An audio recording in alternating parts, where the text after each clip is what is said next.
परम प्रभु श्री अरविंद दिव्य जननी श्रीमा उपस्थित समस्त दिव्यात्मा एवं पुण्यात्मा मानक प्रणाम। All participants are unmuted. All participants are unmuted. आज आमर आलोचनार ह्यूमन एस्पिरेशन लाइफ डिवाइन रो एपिसोड नंबर 12 से आम आज आलोचना करिबा जननींकर संकल्प एक संक्षिप्त आलोचना भितर आम प्रवेश करिबा। आउ थरे कहूची ह्यूमन एस्पिरेशन लाइफ डिवाइन रो बा मनुपुत्र अभिप्सार 12तम एपिसोड को आपण मानक स्वागत। आम आज आलोचना करिबा सही महाशक्ति जननींकर प्रच्छन्न इच्छा ताको आम आलोचना करिथिले किछिटा तार परवर्ती अवस्था को जिबा। तेणु एठी जो आम दुईटा जिनस देखुछु कोन मनीष दुईटा जिनस आम आखि आगे रोचे सीधा सड़क कहले दुईटा जिनस भितर आम बुलूचंती। गोटे जिनस हूँ कौन मनीष मन भितर देकर जाऊँगी गोटे मनीष मन भितर जाऊँगी मनटा हूँ सीमित संकीर्ण तारि भितर मनीष रोचे तारि भितर चिंता करुँचे। एपटे कौन है जिते मनरू जिते अच्छी किंतु कथा हूँ कल्प तार किंतु इभल्यूशन जिते चली से अति मन पाखु जीव मानव स्तर में अच्छी से अति मानव को जीव संक्षिप्त अच्छी से विक्षिप्त आड़ को जीव सीमित भाव में अच्छी से असीमित आड़ को जीव। ये जो शरीर भितर अच्छी सी हूँ गोटे जैव शरीर किंतु ता भितर जी अच्छा सी होती लोकातीत लोकतीर्ण ये तेणु तेणु मनुष्यर जो विवर्तन चली कौटे अधारे अटक ना इभल्यूशन नट माने जहाँ को कहते आपंकर मिडिल वे प्रोसेसटा नुहे मिडिल वे प्रोसेस माने जो गोटाई जगार रहीजार कि अधा बाटर अटकी जबार प्रोसेसटा के नुह। तेणु या जीव ये जो जिनस भितर जो जीवा चली जीव ना से चली किंतु समस्याटा हूँ कौन से केतबले जानी केतबले न जानी केतबले जानी केतबले न जानी किंतु जगत जननीकर प्रभु लिखुचंती जो जननी जो शक्तिशाली जननी तांकर गोटाए अच्छी हिडन एजेंडा अच्छी हिडन एजेंडा अच्छी गोटे लुकायित तांकर जो इच्छा शक्ति से गोटे तांकर प्लान अच्छी से जो प्लान को जदि आम कल्पना करवा तेणु आमको धरी नवाक पड़ो मानि मिड़ा पड़ो आमको अल्टरनेटिव आपण पाखे किसी ना कि आम पाखे किसी ना आपण मैंने मुझे कहूनी मत छाड़ी आपण मैंने आम समस्ते से गोटे रास्तार ही चली से गोटे ट्रेन रे समस्ते सवार होती गोटे जगार आम यात्री होती तेणु आम मत छाड़ी आपड़ जी नुहे समस्ते आम चलीचु। तेणु जो मैंने जानी से बाट खोजा आरंभ करुँच खोजा करमी कौन आम जा किंतु जो मैंने जानी ना तेणु संकल्प बाटर अच्छी एमती तो चली जुआड़ को सी चली बोलिक जानी ना आपड़ हुए तो कल्पना करुँच मुझे धीरे हो जाऊँगी कि जोर हो जाऊँगी कि स्टाग्नांट हो जाऊँगी कि केते परसेंट मुझे गली केते बाट गली टिके जना पड़ुची कौन तापाई जी बाट प्रचेषा प्रयास करूँ ना कहीं किंतु सेमाने किसी जानती नहीं। से प्रभु लिखुंट सी जो जो हिडन एजेंडा एजेंडा माने से जोटा स्थिर करके रखी जो एजेंडा जो जहाँ अनुपात आम इभल्व हवा परिचालित हवा जीवा निश्चित भाव पड़ो अल्टरनेटिव बाम पाखे किसी ना केते जन्म लगे कौन कर अलग कथा मन करूँ आपको गोटे एग्जांपल दूसरी आपण मैंने तादे बुझीजे गोटे सुंदर एग्जांपल कहले बुझीजे एग्जांपलटा हूँ यहाँ हुए तो आपको केतबले कही कौन कर जदि आप ट्रेन में सीधा सड़क बसीचंती जो मैंने न बसन ना जो मैंने बसवा कथा कहुचे बसीचंती माने जाकर पहुँचब तार ठीक ठिकाना नहीं जदि से बसिक चली जाते हुए तो जानतु न जानतु गोटे जाकर किसी गोटे डेस्टिनेशन में पहुँची जाए निर्दिष्ट जगह बाहरी कटक रू मन करूँ से पुरी जाऊँ जाकर पहुँची जाए किंतु किसी बाट गलापर से कौन करुँच जो मन करूँ भुवनेश्वर आसला आसीचु तो कौन करवा तो कौटे किसी निर्दिष्ट लक्ष्य ना निर्दिष्टता ना मो पाखे गोटे फिक्सड टाइम टेबल बा रुटीन किसी ना जा भुवनेश्वर ओह्लैवा लिंगराज आड़ को जा धौली टे जा पहुँचवा ना एठू टे जा पलि कौट गोटे भल होटेल खाईदे नंदनकानन टे पलि एमती होगा किसी लोक आरी भितर रहीगले आउ कि लोक जो सतर्क होती जी कि टणा होकर जाऊँच से माने कौन करेंगे से नाचुराली कौन करेंगे ना आसिक पहुँचे से पर ट्रेन धरिया चेष्टा करेंगे कि जो मैंने इच्छा न करुले से रहीजे कौड़े हजिजे कौड़े बाट भूलीजे एस्केप करजे किंतु एमाने जो मैंने मन करूँ पुणी आसिक बाट धरिले जदि सीधा रास्तार जाते से से जाकर पुरी में पहुँची जाते किंतु बर्तमान से दिन दिन धरी एटी घंटा से 2 घंटा एमती घंटे 2-3 दिन जाक नष्ट करदे सारे तापर पहुँचिक बाहर बेलू ये तो इच्छा हम न कौन हम पाग कौन सुइटेबल हम कौन हम से बेलू जी पुरी से जाकि कम छाड़ी से आहरी कुआड़े पलि जाइए आगू चली जाइए ठीक से भाया जो मैंने सतर्क अच्छा सजग अच्छा जो इभल्यूशन को जो मैंने सम्मान जनाऊँ दोज हु रेस्पेक्ट जो मैंने रेस्पेक्ट दौरान जो मैंने चिंता कर सीरियस से गति मुक्ति जो जहाँ को लेकिन they are very much serious जे मत जावाक पड़ो समय बहुत कम मत जावाक पड़ो कहीं सी जानते रातिटा आसूसी समस्त राति आसूसी केवल मो नुहे आपण समस्त राति आसूसी किंतु राति पूर्वर कि जी कहला ना मुझे दिन टाक उपभोग करी बुलि खाइबी ये करी से कौन हम राति आसला बेलू जर्नी बंद होगा तेणु सी जी थी जो काली सकाଳେ जो आरंभ कर सका आसला आरंभ हम जो बंद करदेव सेठू चलो कि यूटिलाइज करके आउ 100 स्टेप आगू जाता सेठू तो यात्रा आरंभ होता कारण गोटे दिन में सिंगल डे प्रोसेस नुहे वन टाइम प्रोसेस नुहे मिडिल जर्नी आम करदे रही जाऊँ तेणु ये जो यात्राटा जो आमर यात्रा कर महाशक्ति जाऊ जननी प्रच्छन्न अर्थात अधिक शक्तिशाली इच्छा ता विरुद्ध विद्रोह घोषणा करेंगे विद्रोह घोषणा करेंगे कहीं घोषणा करती आम अनेक समय आम पढ़ीचु कारण से कहते एमती किसी कर दियो ना रहे बस ना बाजे की बाँसुरी से बाउंस रही कहीं बंशी तैयारी हम से तैयारी है तुम बजेब कर अलग कथा प्रथम कहते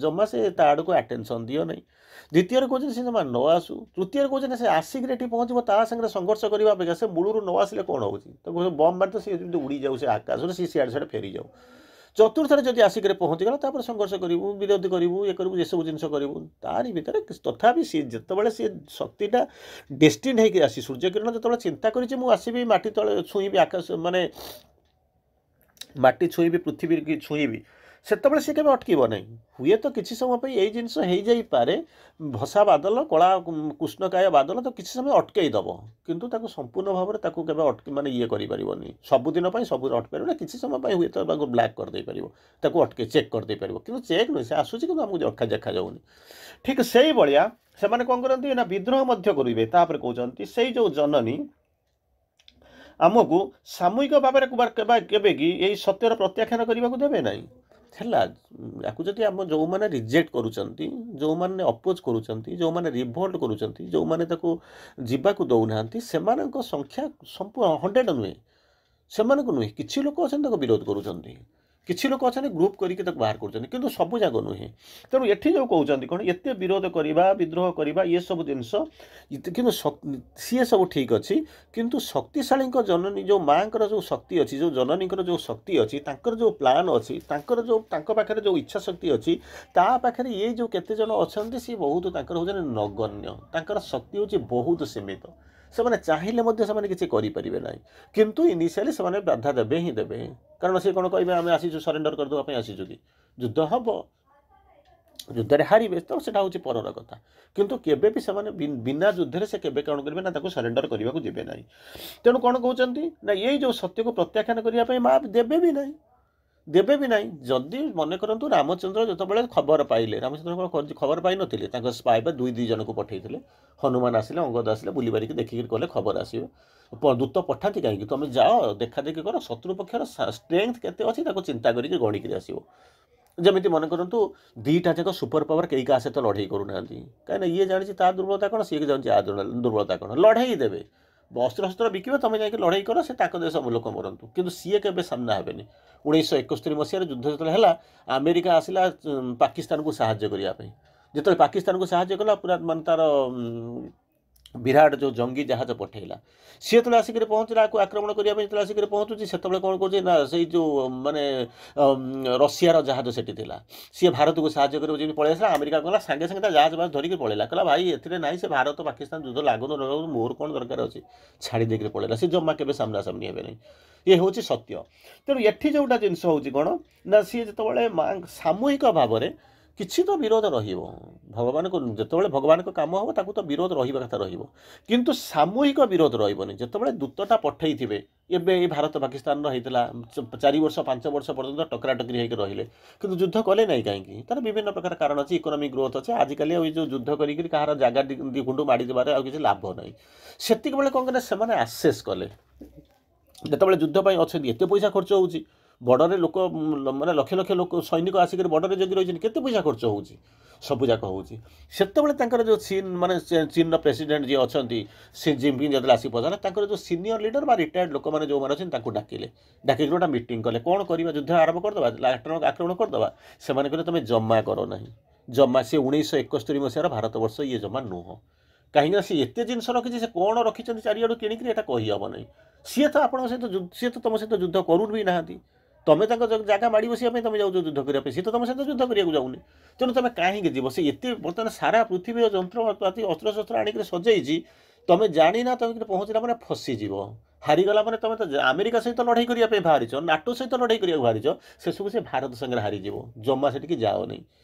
ଠିକ୍ ସେଇଭଳିଆ କ'ଣ ହେଇଛି ନା, କିଛି ଲୋକ ତାକୁ ପ୍ରତ୍ୟାଖ୍ୟାନ କରିବେ, ବିଦ୍ରୋହ କରିବେ, ଏ କରିବେ, ସେ କରିବେ, କିନ୍ତୁ ସମ୍ପୂର୍ଣ୍ଣ ଭାବରେ ଦେବେନି। ଯେମିତି ରାମଚନ୍ଦ୍ର ପଠେଇଲେ 2 ଜଣ ସ୍ପାଇଙ୍କୁ ପଠେଇଥିଲେ, ଅଙ୍ଗଦକୁ ପଠେଇଲେ, ହନୁମାନଙ୍କୁ ପଠେଇଲେ, ତୁମେ ଯାଇ ଦେଖିକିରି ଆସ। ଦେଖିକିରି ଆସିକିରି ପହଞ୍ଚିଲେ, ସେ କହିଦେଇ ସାରିଲେ ଯେ କ'ଣ ନା ଗୋଟିଏ ଜିନିଷ ସତ୍ୟ ହେଇଗଲା, କେବଳ ତା ଭିତରେ ଜଣେ ଲୋକ ଅଛି ଯିଏକି ହେଉଛନ୍ତି ରାମଚନ୍ଦ୍ରଙ୍କର ଭକ୍ତ, ଆଉ ସବୁ ଯାକ ହେଉଛନ୍ତି ଅସୁର। এই କଥା ଜାଣି ସାରିଲା ପରେ, ଏତିକି ସେ କଥା ଜାଣି ସାରିଲା ପରେ ରାମଚନ୍ଦ୍ର ହୁଏତ ଯୁଦ୍ଧ ବନ୍ଦ କର, କିନ୍ତୁ ସୀତା ଯାଇଛନ୍ତି ମାନେ ତ ଯୁଦ୍ଧ କରିବାକୁ ପଡ଼ିବ, ସେଇଥିପାଇଁ ସେ ପର୍ପସ୍ଫୁଲି ଆସିଛନ୍ତି। କିନ୍ତୁ ସେ ଜାଣିଲେ ଯେ ଅନ୍ତତଃ ଗୋଟାଏ ଲୋକ ତ ଅଛି, ବେସ୍ରେ ଅଛି, ତେଣୁ ସେଇଆକୁ ନେଇକରି ମୁଁ ଯିବି, ସେଇ ଗୋଟେ ଲୋକକୁ ବଢ଼େଇବି। ସେଇ ତ ମୋର ହେଉଛି ଯାହା ମାନେ କ'ଣ ହେଉଛି, ଯାହାକୁ ନେଇକରି କାମ କରିବାକୁ ହେବ। ସତ୍ୟବାନଙ୍କୁ ନେଇକରି ଯେମିତି ମା କାମ କଲେ, ସେମିତି ଅଙ୍ଗଦ, ସୁଗ୍ରୀବ ଏବଂ ବିଭୀଷଣକୁ ନେଇକରି ରାମଚନ୍ଦ୍ର କାମ କରିବା ଆରମ୍ଭ କଲେ। ଏ ତ କାମ ଆକୁ ନେଇକରି କରିବେ। ପାଣ୍ଡବମାନଙ୍କୁ ନେଇକରି ଇଏ ଆସିକରି କାମ କଲେ, ଶ୍ରୀକୃଷ୍ଣ କାମ କଲେ। ତେଣୁ ସେ ଜାଣିଛନ୍ତି does not depend upon the numbers. କେତେ ଜଣ ଅଛି ତାଙ୍କ ସଂଖ୍ୟା କେତେ ସେଟା ଉପରେ ନିର୍ଭର କରୁନି, ନିର୍ଭର କରୁଛି କେଉଁଠିରେ ଆପଣଙ୍କର କେମିତି କ'ଣ ଯାଉଛନ୍ତି, କାହାକୁ ଧରିକରି ଯାହା ଭିତରେ ସତ୍ୟ ଅଛି ସେଇ ସତ୍ୟ ପୁଣ୍ୟକୁ ନେଇକରି ଯିବେ। ତେଣୁ ମା ଦେଖୁଛନ୍ତି ବର୍ତ୍ତମାନ ବିରୋଧ ହେଉଛି, ବିପ୍ଳବ ହେଉଛି, ଲୋକ ଯିବାକୁ ଚାହୁଁନାହାନ୍ତି, ଇନର୍ସିଆ ଅଛି, ବିରୋଧ ଅଛି, ମାନେ କ'ଣ ହେଉଛନ୍ତି, ପ୍ରତିବନ୍ଧ ବହୁତ ଆସୁଛି। କିନ୍ତୁ ସିଏ ତାଙ୍କର ଯେଉଁ ଡିଭାଇନ୍ ପ୍ଲାନ୍ ଅଛି, ତାକୁ ଯେମିତି କ'ଣ ହେଉଛି, ଗୋଟାଏ ଦେଶରେ ଗୋଟିଏ ଲୋକ ବିଭୀଷଣ ଅଛି ବୋଲିକି ମୁଁ ଯୁଦ୍ଧ କରିବାକୁ ଯିବିନି, ତାଙ୍କର ପ୍ଲାନ୍ ଅଛି, ଏଜେଣ୍ଡା ଅଛି, ସେ ତାକୁ ନେଇକରି ଆସିଛନ୍ତି। ସେମିତି ଶକ୍ତିଶାଳୀ ଯେଉଁ ଜନନୀ, ସେ ତାଙ୍କ ଏଜେଣ୍ଡାରେ ଆସିଛନ୍ତି, ସେ କ'ଣ କରୁଛନ୍ତି, କ'ଣ କରିବେ। ତେଣୁ ତାକୁ କହୁଛନ୍ତି ପ୍ରତ୍ୟାଖ୍ୟାନ କରିବା ପାଇଁ ସେ କେବେ ଦେବେନି।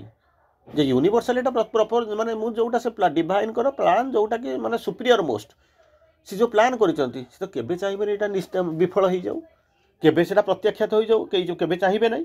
ତେଣୁ କ'ଣ କହୁଛନ୍ତି, ଯେ ତାର ପରବର୍ତ୍ତୀ ଅବସ୍ଥାରେ କ'ଣ ସାମୂହିକ ଭାବରେ ତାକୁ ପ୍ରତ୍ୟାଖ୍ୟାନ କରିବାକୁ ଦେବେ ନାହିଁ। କିଛି ଲୋକ ପ୍ରତ୍ୟାଖ୍ୟାନ କରିବେ, ସେମାନଙ୍କ ସଂଖ୍ୟା ଯେତେ ହେଉନା କାହିଁକି, ଗୋଟେ ସମୟରେ finally truth will prevail. Victory of the truth is ultimately certain. ଯେତେ ସେପଟରେ ଯେତେ ଯୁଦ୍ଧ ଦେଖାଯାଉନା କାହିଁକି, ବିଭୀଷଣ ଦୁର୍ଯ୍ୟୋଧନଙ୍କ ପକ୍ଷରେ ଯେତେ ଯିଏ ଥାଆନ୍ତୁ ନା କାହିଁକି, କିନ୍ତୁ ଭଗବାନ ଯେଉଁଠି ଅଛନ୍ତି ସତ୍ୟ ବିଜୟ ସେଇଠି, ସତ୍ୟର ବିଜୟ ତ ନିଶ୍ଚିତ ହେବ, ଧର୍ମର ବିଜୟ ତ ସେଇଠି ହେବ। ତେଣୁ ତାକୁ ଆମେ ତ ଜାଣି ସାରିଲୁଣି, ଆମ ପାଖରେ ଅଲ୍ଟରନେଟିଭ୍ କିଛି ନାହିଁ, ଆମେ ସମ୍ପୂର୍ଣ୍ଣ ଭାବରେ ଜାଣିଛୁ ସତ୍ୟର ବିଜୟ ହେବ। ତେଣୁ ଯିଏ ନ ଜାଣିଛି ନାହିଁ, ସିଏ ତାର କ'ଣ କରୁଛି, କେତେବେଳେ ରିଆକ୍ଟ କରୁଛି, କେତେବେଳେ ରିଭୋଲ୍ଟ କରୁଛି, କେତେବେଳେ ରିଫ୍ୟୁଜ୍ କରୁଛି, କ'ଣ ସବୁ କରୁଛି। କିନ୍ତୁ ଯେଉଁମାନେ ଜାଣିଛନ୍ତି ତାକୁ କାହିଁକି ସମୟ ନଷ୍ଟ କରୁଛନ୍ତି? ଯେତେବେଳେ ଜାଣିଛନ୍ତି, ଆପଣମାନେ ବୁଝିଛନ୍ତି ସତ୍ୟକୁ, ନ୍ୟାଚୁରାଲି ଆମକୁ ମାନେ ପ୍ରିପେୟାରିଂ ୱିଲ୍ ହେଲ୍ପ। ତେଣୁ ଆମେ ଯାଇକରି ଠିଆ ହେଇଯିବା କଥା। ଗୁଣ୍ଡୁଚି ମୂଷାଟା ଠିଆ ହେଇଗଲା, ଆମର ଠିଆ ହେବାରେ କ'ଣ ଅସୁବିଧା ଅଛି? ତାପରେ ସତ୍ୟକୁ ଜାଣିଛୁ, ଭଗବାନଙ୍କୁ ଜାଣିଛୁ, ଧର୍ମକୁ ଜାଣିଛୁ, ରାସ୍ତାକୁ ଜାଣିଛୁ, ବିଜୟ ସୁନିଶ୍ଚିତ ତାହା ବି ଜାଣିଛୁ, ଅନେକ ବାଟ ଆସି ସାରିଲେଣି। ଆଉ ତାପରେ ମୁହଁ ଲୁଚିବାର ତ କିଛି କାମ ନାହିଁ। ତାପରେ ପୁନରା କହୁଛନ୍ତି, ତେଣୁ ତାହାକୁ ଗ୍ରହଣ କରିନେବା। ପ୍ରଥମ କାମ ହେଉଛି ଗ୍ରହଣ କରିନିଅ। କାହିଁକି ନା ଯିଏ ତାର ବିରୋଧ କରିବ ସେ ତ ନ୍ୟାଚୁରାଲି ପେରିସ୍ କରିଯିବ। ଯେତେବେଳେ ଯୁଦ୍ଧକୁ ଆସିକରି ପହଞ୍ଚିଥିଲେ, ସେମାନେ କ'ଣ ଜାଣିନଥିଲେ? 18 ଦିନ ମାତ୍ର ବଞ୍ଚିଲେ। ସମସ୍ତେ କ'ଣ 18 ଦିନ ବଞ୍ଚିଲେ କି? ମହାଭାରତ ଯୁଦ୍ଧଟା 18 ଦିନ ହେଲା। ତାର ଭେରି ଫାଷ୍ଟ ବାଣରେ ମଧ୍ୟ ହଜାର ହଜାର ଲୋକ ମରିଯାଇଥିବେ। ଭେରି ଫାଷ୍ଟ ଯେତେବେଳେ ବାଣ ଚଲେଇଥିବେ, ଦୁଇ ପଟରୁ ଯେତେବେଳେ ଚାଲିଥିବ, ତା ଭିତରେ ମାନେ ହଜାର ହଜାର ଲୋକ ଚାଲିଯାଇଥିବେ। ତେଣୁ ଏଇଭଳି ଅବସ୍ଥାରେ କ'ଣ ହେବ? ତେଣୁ ତାକୁ ଆମେ ଗ୍ରହଣ କରିନେବା। ପ୍ରଥମ କରିଛ ତାକୁ ଗ୍ରହଣ କରିନେବା। ତାହାକୁ ଅନ୍ଧ ସହଜାନ୍ତ କ'ଣ ହେଉଛନ୍ତି ସଂସ୍ଥାରେ ସ୍ତରକୁ ଉନ୍ନତି କରି ଆଣିବା। ତେଣୁ ଯେଉଁଠି ରହିଛି ଇନକନସାଇନ୍ସ ଭିତରେ ଅଛି, ଇଗ୍ନୋରାନ୍ସ ଭିତରେ ଅଛି, ଫୋଲ୍ଡିଂ ହେଇକି ରହିଛି, ଆପଣଙ୍କର କ'ଣ ହେଇଛି, ଭେଲ୍ଡ ହେଇକି ରହିଛି, ତାର କାମ ହେଉଛି ତାକୁ ଆଗେ ବାହାରକୁ ଆଣ। କାହିଁକିନା ସିଏ ତ ଲଢ଼ିବ।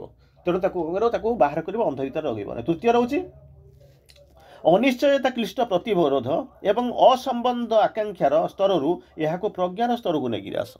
ଅନ୍ଧାରରେ ରହିଛନ୍ତି, ଅଜ୍ଞାନ ସ୍ତରରେ ରହିଛନ୍ତି। କହୁଛନ୍ତି ଦୁଇଟା ସ୍ତର ହେଉଛି କ'ଣ? ଅନିଶ୍ଚୟତାରେ କ୍ଲିଷ୍ଟ ହୋଇଥିବ, ଅନସର୍ଟନିଟି ଭିତରେ ଅଛନ୍ତି, କିଛି ଜାଣିପାରୁନି, ତାର ଭିତରେ କ୍ଲିଷ୍ଟ ହୋଇକି ରହିଛି। ଚତୁର୍ଥ ରହୁଛି କ'ଣ? ଅସମ୍ବନ୍ଧ, ମାନେ ଅନରିଲେଟେଡ୍, କେବେ ସମ୍ପର୍କିତ ହୋଇନଥାନ୍ତି, ସମ୍ବନ୍ଧିତ ହୋଇନାହାନ୍ତି। ଆଉ ଗୋଟେ ହେଉଛି କ'ଣ? ଅଜ୍ଞାନରେ, ମାନେ ଅସଂଶୟ ଭିତରେ, କ'ଣ ଅନିଶ୍ଚୟତା ଭିତରେ ରହିଛନ୍ତି ଏବଂ ଅସମ୍ବନ୍ଧତା ଭିତରେ ରହିଛନ୍ତି। ତେଣୁ ଆରି ଭିତରେ ଯେତେବେଳେ ଅଛନ୍ତି, ସେ ତାକୁ ରଖିବାକୁ ଦିଅ ନା, ତାକୁ କ'ଣ କରିବ ନା ପ୍ରଜ୍ଞା ଭିତରକୁ ଆଣ। ମନେ କରନ୍ତୁ ଆପଣ ଯୁଦ୍ଧ କରିବାକୁ ଯିବେ, ଅସ୍ତ୍ରଟା ନେଇକି ଯିବେ ନା ନାହିଁ? ଅସ୍ତ୍ରଟା ନେଇକି ଯିବେ ନା ଖାଲି ହାତରେ ଯିବେ? ଆପଣ କେବେ ଅସ୍ତ୍ର ତ ଗୋଟା ଯାଉଛି ମୁଠାଇ ଖଣ୍ଡ ଅସ୍ତ୍ରଟା ତିଆରି ହେଇଛି ମନେ କରନ୍ତୁ ଲୁହାରେ, ମୁଁ କ'ଣ କରିବି ସେ ଲୁହା ପଥର ବୁଳାଇ ଖଣ୍ଡ ନେଇକରି ଯିବି, କେତେ ସମୟ ତିଷ୍ଠିବ? ତେଣୁ ତାକୁ କ'ଣ କରାଯାଉ, ସେଟା କହିଲେ କ'ଣ, ପ୍ରଥମେ ଆଗେ ତୁମେ ନିଜକୁ ପ୍ରସ୍ତୁତ କର, ଯିବ ନା, ହଁ ପ୍ରସ୍ତୁତ କରିବ, ଏକ୍ସରସାଇଜ୍ କରିବ, ଯାହା ଯେମିତି କରିବା କଥା ଶିକ୍ଷା କରିବା କଥା କରିବ, ଅସ୍ତ୍ରଶସ୍ତ୍ର ଯୋଗାଡ଼ କରିବ। ଗୋଟାଏ ପଟରେ ସେପଟରୁ ବମ୍ ପଡ଼ୁଥିବ, ଆପଣ ଯେପଟେ ଯାଉଥିବେ ଠେଙ୍ଗା ବାଡ଼ି ଧରିକି ଯାଉଥିବେ, କେମିତି କ'ଣ ଯୁଦ୍ଧ ହାତରେ ଜିତିବାର ସମ୍ଭାବନା କେତେ ଅଛି? ତେଣୁ ସେଠି କ'ଣ କହୁଛନ୍ତି ନା ଆରି ଭିତରେ କ'ଣ କହୁଛନ୍ତି ନା ପ୍ରଥମେ ତାକୁ ପ୍ରଜ୍ଞାର ଆଲୋକ ତଥା ପ୍ରଶିକ୍ଷିତ ବା ସଚେତନ ଭାବରେ ସ୍ୱୟଂ ସଞ୍ଚାଳିତ ଇଚ୍ଛା ଶକ୍ତିର ସ୍ତରକୁ କ'ଣ କରିବ ନା ଉନ୍ମିଳିତ କରିବାକୁ ହେବ। ଅଛି କାହା ଭିତରେ? ଅନ୍ଧାର ଭିତରେ। ଅଛି କାହା ଭିତରେ? ଅନିଶ୍ଚୟତା ଭିତରେ। ଅଛି କେମିତି ନା ଅସମ୍ବନ୍ଧ ହେଇକି ଯାଇଛି। ତେଣୁ ସେତେବେଳେ କ'ଣ ହେଉଛନ୍ତି ନା ତାକୁ ଆଣିବ, କେଉଁଠିକି ଆଣିବ? ପ୍ରଜ୍ଞାର ଆଲୋକ ଭିତରକୁ। ଅନ୍ଧାରରୁ ଆଲୋକ, ଖାଲି ଆଲୋକ ମାନେ ମଝିଆ ମଝି ଆଲୋକ ନୁହେଁ, ମାନେ ଯେଉଁଟା କହୁଛି ପ୍ରଜ୍ଞାର ଆଲୋକ ଭିତରକୁ ଆଣିବ। ଆଉ ତାକୁ କ'ଣ କରିବ ନା ପ୍ରଶିକ୍ଷିତ କରିବ, ଶିକ୍ଷା ଦେବ। ନହେଲେ ତ ସେ ତ ଅଛନ୍ତି, ଠିକ୍ ଅଛି, କିଛି ଲୋକ କହୁଛନ୍ତି ଆମେ ଯୁଦ୍ଧ କରିବାକୁ ଚାହୁଁଛୁ, ଆମେ ଆସୁଛୁ, ଆମେ ଯୁଦ୍ଧ କରିବୁ, ସହାୟତା କରିବୁ, କିନ୍ତୁ ସେମାନଙ୍କୁ ଆପଣ ଟ୍ରେନିଂ ଦେବେ, ଆଗକୁ ନେବା ପାଇଁ ସେ କେମିତି ଯିବେ ସେ କଥା ଚିନ୍ତା କରିବେ। ଆଉ କ'ଣ କରିବେ ନା ସଚେତନ ଭାବରେ ସ୍ୱୟଂ ସଞ୍ଚାଳିତ ଇଚ୍ଛା ଶକ୍ତି, ସଚେତନ ହେବେ, ସ୍ୱୟଂ ସଞ୍ଚାଳିତ। ଆପଣ ଯେମିତି କହୁଥିବେ କ'ଣ କହିଲେ, ଯେଉଁ ସୁଇଚ୍ ମାରିଲେ ଫ୍ୟାନ୍ ବୁଲିବ, ସୁଇଚ୍ ମାରିଲେ ଫ୍ୟାନ୍ ବୁଲିବ, ସେମିତି କିଛି କହିପାରିବେନି। ସେଇଟା କୁହନ୍ତି ସ୍ୱୟଂ ଅଟୋମେଟିକାଲି ଚାଲିବ। ଆଉ କ'ଣ କରିବ? ସେଇ ଯେଉଁ ଇଚ୍ଛା ଶକ୍ତି, ତାର ଇଚ୍ଛା ଶକ୍ତି ଥିବ, ଅଟୋମେଟିକାଲି ଚାଲିବ, ମେକାନିକାଲି ଚାଲିବ ନାହିଁ। ଆଲୋକରେ ପ୍ରଜ୍ଞା ବିଦଗ୍ଧ ହେଇକି ଆସିକି ଚାଲିବ, ପ୍ରଜ୍ଞା ଦ୍ୱାରା କବଳିତ ହେଇକି ପ୍ରଜ୍ଞା ଦ୍ୱାରା ପରିଚାଳିତ ହେବା ଆରମ୍ଭ କରିବ, ଅନ୍ଧାରରୁ ବାହାରି ଆସିବ, ଅନିଶ୍ଚୟତାରୁ ବାହାରି ଆସିବ, ନିଜେ କ'ଣ କରିବ ଏଇଭଳିଆ ଇଚ୍ଛା ଶକ୍ତିରେ ତାକୁ ପରିଣତ କରିବ, ନହେଲେ ସେ ତ ଯାଇପାରିବ ନାହିଁ। କାରଣ ଇଟ୍ ଇଜ୍ ମଦର୍ସ ୱିଲ୍, ଆମେ ଚାହୁଁ ନ ଚାହୁଁ, କରୁ ନ କରୁ, it is definitely it is destined, ହେବ ହିଁ ହେବ। ସନ୍ଦେହ କରିବାର ସାମାନ୍ୟତମ ମଧ୍ୟ ଏଥିରେ ଇଏ ନାହିଁ, ଏଇଟା ନିଶ୍ଚିତ ଭାବରେ ହେବ, ସନ୍ଦେହ କରିବାର ନାହିଁ। ତେଣୁ ଯଦି ହେବ, କେବେ ଗୋଟା ହେବ, ଆର ଜନ୍ମରେ ହେବ, ଏ ଜନ୍ମରେ ହେବ, 50 ବର୍ଷ ପରେ ହେବ, ଆମେ ଯେତେବେଳେ ଜାଣିଛୁ ହେବା ପାଇଁ, ଆଜିଠାରୁ ଚେଷ୍ଟା କଲେ କ'ଣ ହେବ? ଅସୁବିଧା କ'ଣ ଅଛି? Goodbye. ଆଗେଇ ଯିବେ। ତେଣୁ ଏଇଭଳି ଅବସ୍ଥା ଭିତରେ ତାକୁ କ'ଣ କରିବାକୁ ପଡ଼ିବ? ଆମକୁ ପ୍ରସ୍ତୁତ ହେବା ପାଇଁ ପଡ଼ିବ ଏବଂ ତା ଭିତରେ ଆମକୁ ରହିବାକୁ ପଡ଼ିବ। ତେଣୁ ଏଇ ଯେଉଁ ଇଚ୍ଛା ଶକ୍ତି, ତା ପାଇଁ ଆମକୁ ପ୍ରସ୍ତୁତ ହେବାର ଏଇ ହେଉଛି ଏକମାତ୍ର ଉପାୟ। ବନ୍ଦେ ମାତରମ୍।